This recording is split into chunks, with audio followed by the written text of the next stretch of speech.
Hingga saat ini Syahrini dan Reino Barak masih berada di Jepang.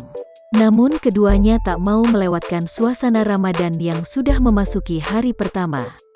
Dilansir melalui unggahan story di akun Instagram pribadinya, @princesssyahrini Senin, tanggal 12 April tahun 2021, walau harus melewati hari pertama Ramadan 1442 Hijriah jauh dari keluarga, Inces terlihat menyambut Ramadan dengan sukacita.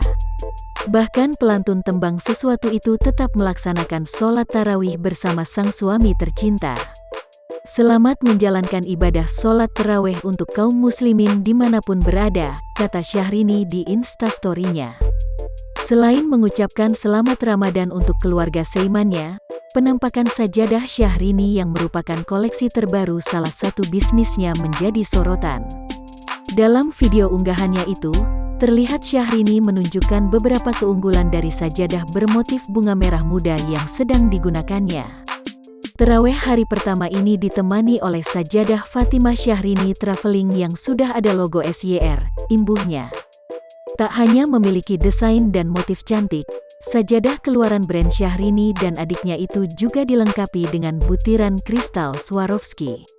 Dengan kristal Swarovski, ini sekarang akan menjadi teman, tutur Inces.